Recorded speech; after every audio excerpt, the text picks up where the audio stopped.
let me ask, are you aware of Without Warning's involvement helping the Bobo family? Yes. And what's the basis of your awareness? I was told that by Miss Bobo. Objection, Your Honor, to what he was Tell told. him what she's saying. He said he was told that by me. Yeah. By Miss Bobo? By Miss Bobo. And I believe I spoke to them as well, and they relayed information to me. Okay. Did they communicate to you what they were doing? No, they communicated to me who they had developed as suspects and information they thought needed further All right. detail. Approximately when was that? It may have been around this time. It may have been around September of 2012. At this point,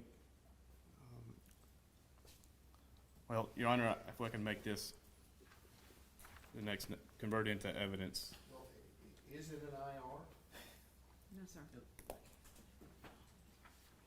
Mark it for, well, let me ask more questions on it. Okay, I'll let you ask some more questions. Right now, it's for identification.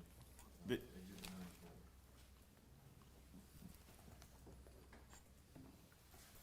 94. The state just answered a question I've had for several months. Was this document created as part of this investigation? Yes, sir.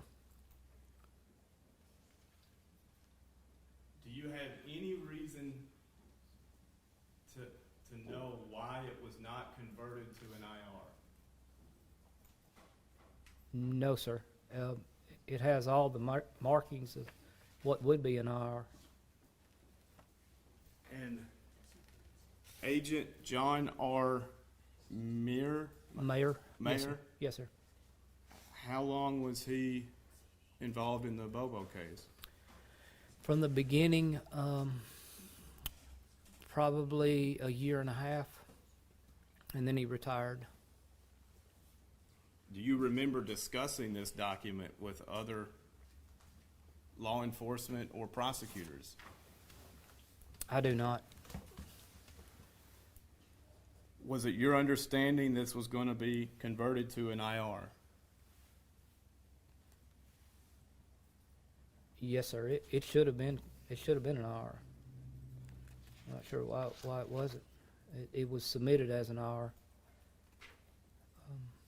Your Honor, I move to mark this into evidence.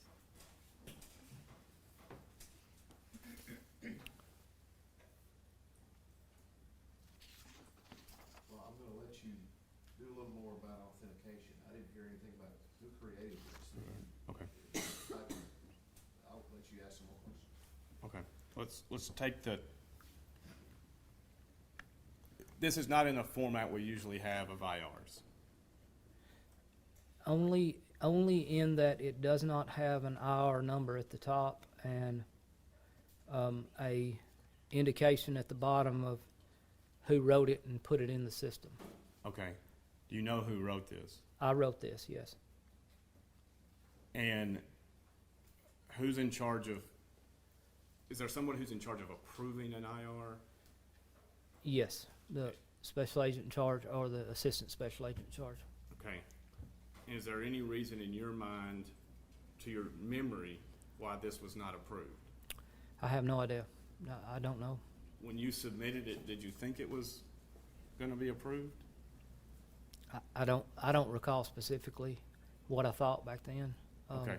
I wrote it to be an IR, to be an investigative report. That's the reason why I wrote it in this format. So I don't know.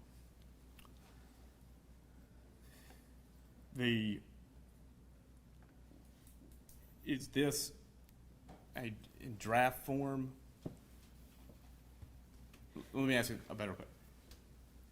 When you create an IR, is it a boilerplate form, or is it a Microsoft Word document or some similar document? Right. So it would be a Microsoft document that we submit, and we submit it to our secretary, who would then format it, put it at the top. Now, some agents would go in individually and submit their own cases into the system. I never did that.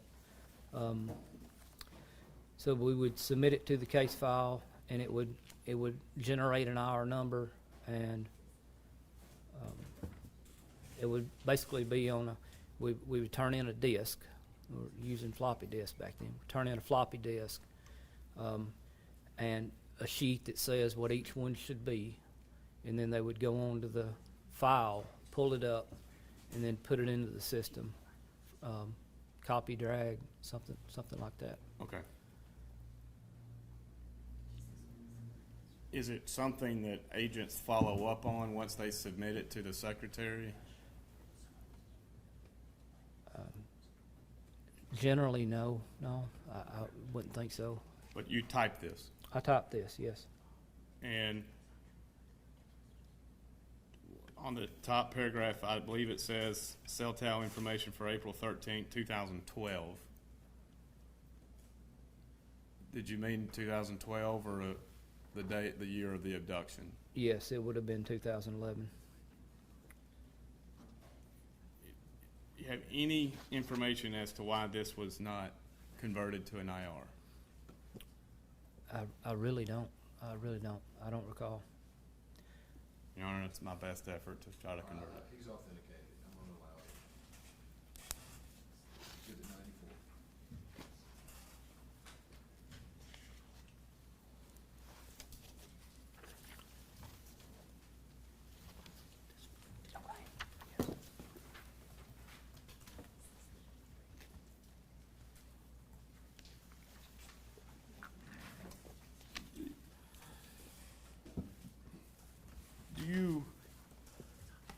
We've heard that you failed to validate Jason Autry's alibi for April 13th, 2011.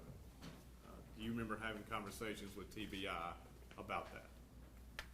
No, I remember speaking to the man he was working for on a farm in Benton County that morning, who said he was in Benton County that morning. So, I don't. Joe Walker ever come to you and say he wasn't working there?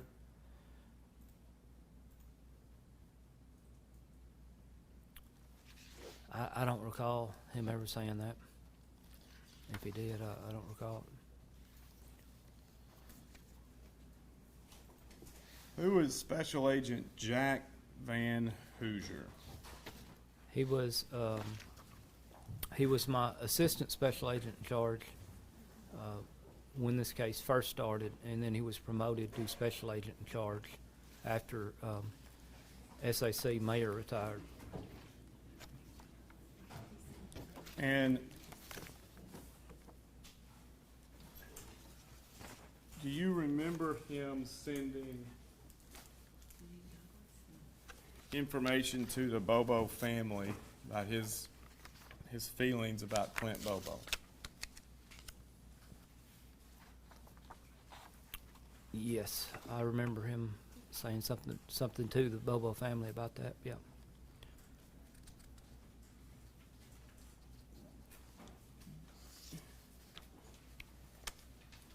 Hand you the next document, IR 534. Mark it for identification.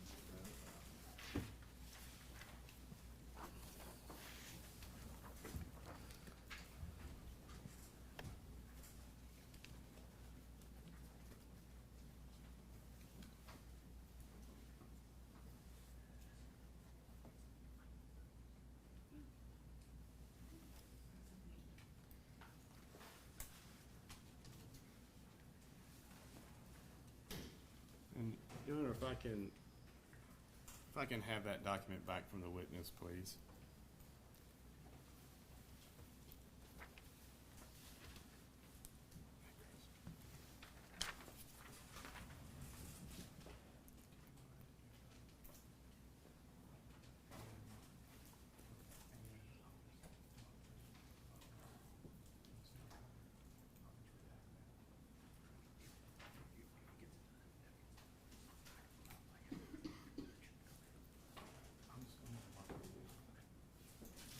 I'm, by agreement, I'm redacting a certain part of this at the bottom paragraph.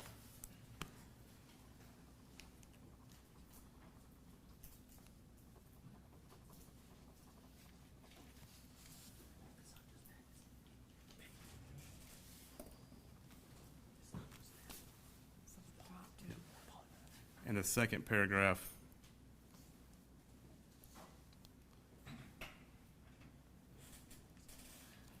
the entire paragraph. Which sentence is in the last paragraph? After the last paragraph, after the comma in story, until the comma before it was crucial.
Do you remember this IR being entered in the system?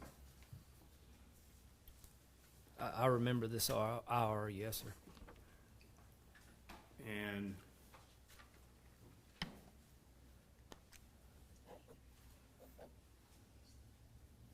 did you agree with this approach?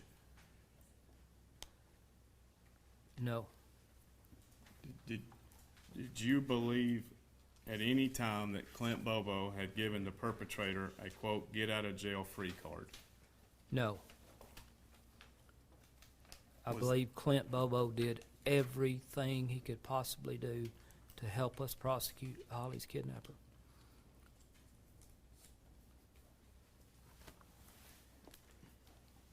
Your Honor, I move to enter this as the next numbered exhibit. Objections? No objections, other than we make sure that the redactions are on it, the relevant. Exhibit 95, we'll move it into evidence.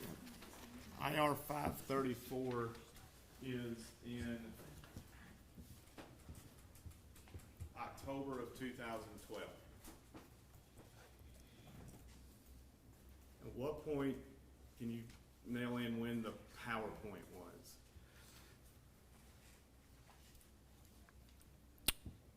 I would say before October 2012. Okay. And if the witness can be handed what was marked for identification 21.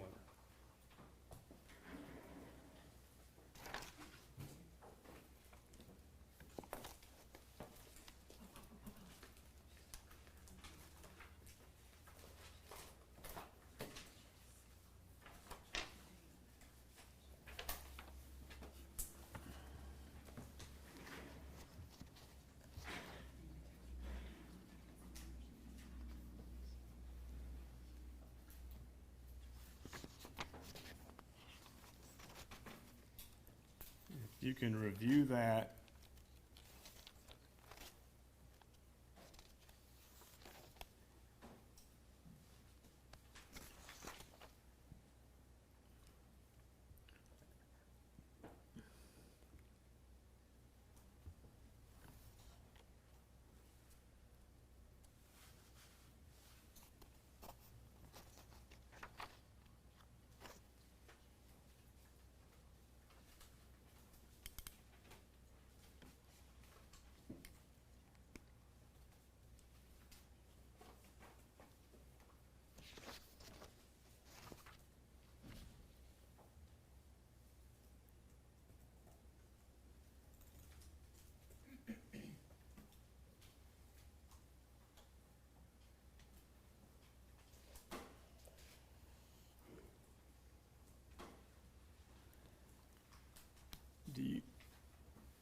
Have you ever looked at this document before?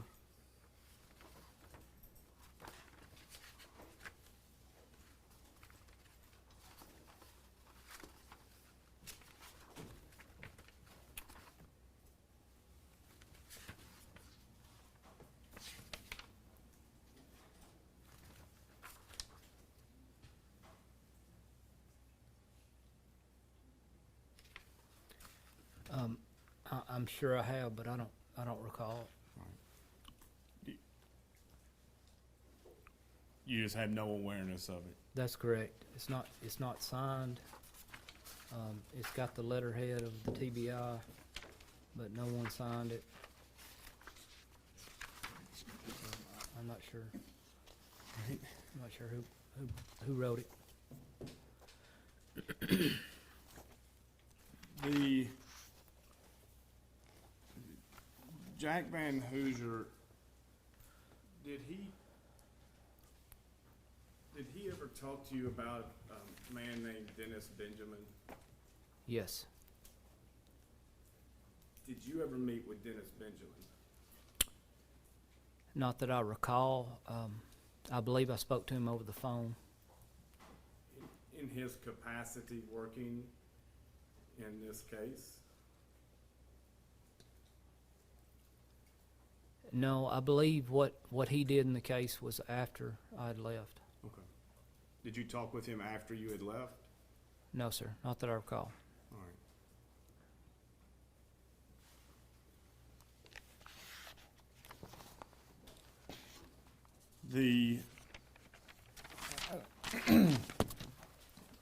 Just put a finishing touch on how you left this case. The PowerPoint is in the fall of 2012, I believe that's correct. and you stayed on until when?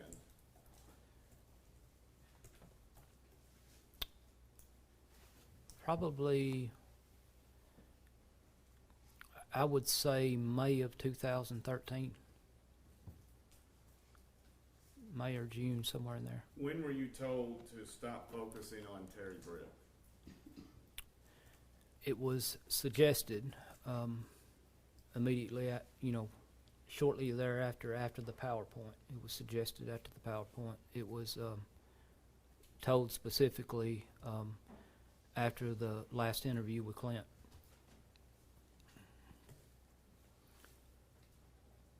Let's come back to the last interview with Clint. When, to your memory, was Terry Britt incarcerated, either pre-trial or pre-hearing or post-plea for the Tequila Jones case?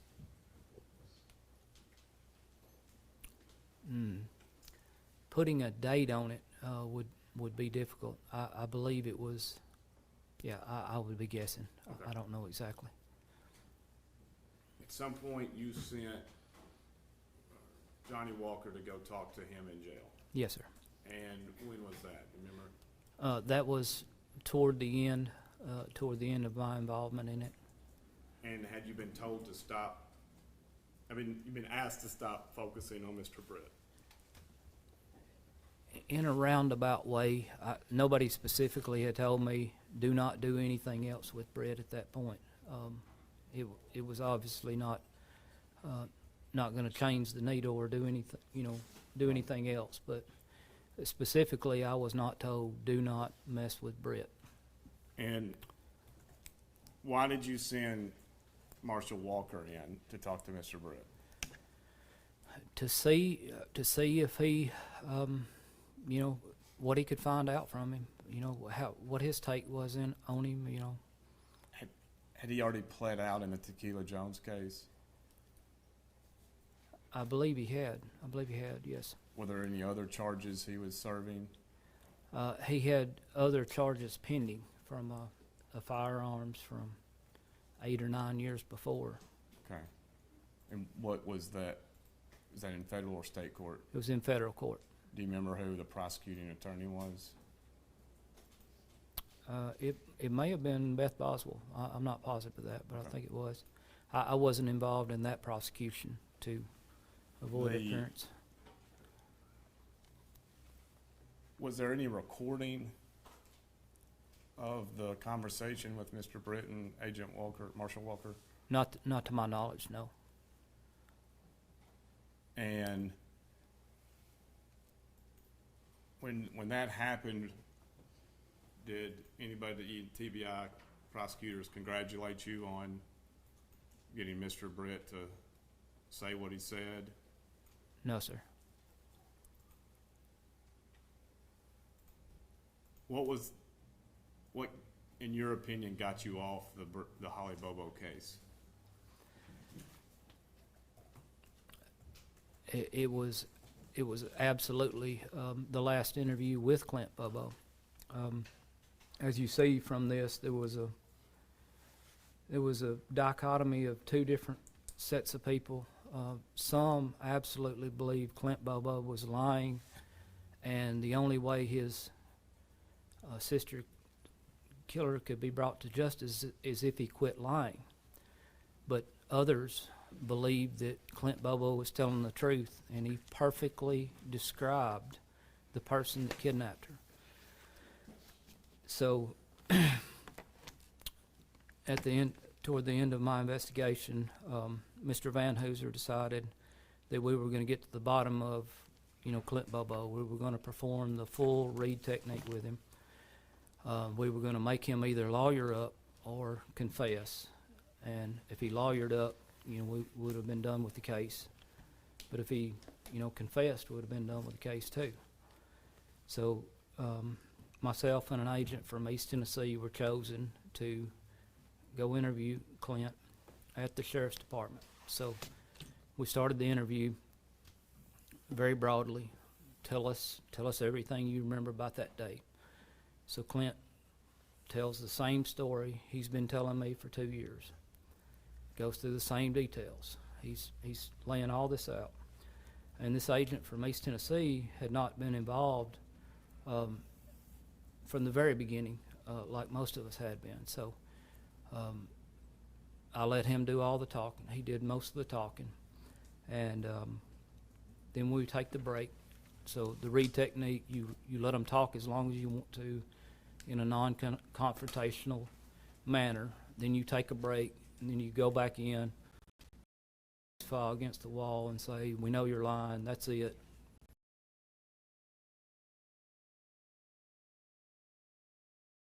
It's over with, it's done today. So when we take the break, I go out and I ask Agent, what do you think? He said, man, I think he's telling the truth. I mean, I could tell. Judge, objection, hearsay. Not for the truth. For what purpose? It's setting up what he's about to say. That's not a valid hearsay objection. Well, if it's not for But the truth of the matter asserted, It's just part of the story. I'm gonna allow the question. Objection overruled. Yeah. So I could tell that he was upset about what we were fixing to do. And, I asked him, what do you think? He's like, man, I believe him. I believe Clint. I think he's telling the truth. I said, well, let me tell you about this suspect, this other suspect. And I told him about Terry Brett. I told him about what John Walker had, the information he had received from Terry Brett when he interviewed him about him willing to plead guilty if he could get him a deal for 20 years. Then he came back in, and we didn't do the second stage of the read technique. We didn't, I was taken off because I didn't want Clint to have to go through that again. People had told Clint Bobo that his sister was being raped because he was lying. People had told him that, and they were congratulated for telling him that. So, yeah, I was taken off, but I was taken off because I didn't want Clint Bobo to have to go through that second part. That's the whole reason. How soon after that did you resign from TBI? The next morning, I was at the TBI headquarters being interviewed by a special agent in charge from Middle Tennessee. And I was taken off the case that day, and I resigned within 3 months.